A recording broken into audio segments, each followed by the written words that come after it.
hedder Jane Kirkeby Gregersen, og jeg er formand for skolebestyrelsen her på Langsøskolen. Og som noget nyt, så prøver vi at lave en mundtlig aflæggelse, altså formandens beretning. Og der vil jeg fortælle lidt om, hvad vi har arbejdet med i skoleåret 2013 og 14 her i skolebestyrelsen. En af de ting, vi har arbejdet med at få indført, er, at vi har fået lavet en madordning. Altså der er kommet en frugtbod nede i Europahuset, og det har skolebestyrelsen været involveret i at få vedtaget. Og der får vi mad fra BSV, Sund Skolemad, og det er vi er rigtig glade for, og det fungerer rigtig godt.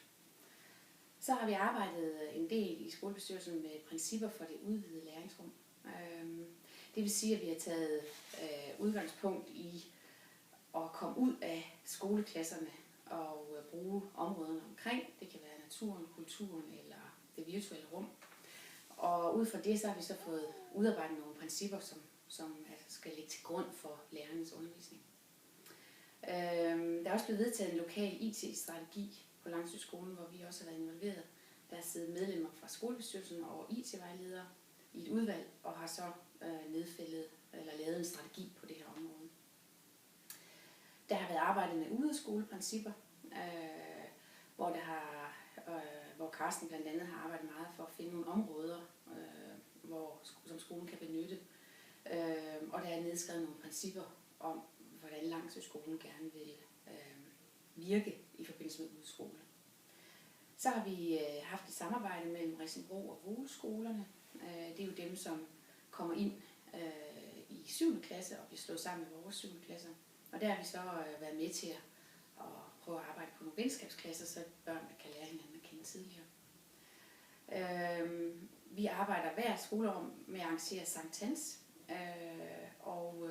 og det er skolebestyrelsen og skolen, der arrangerer det. Det synes vi er en god måde at profilere Langsøskolen på.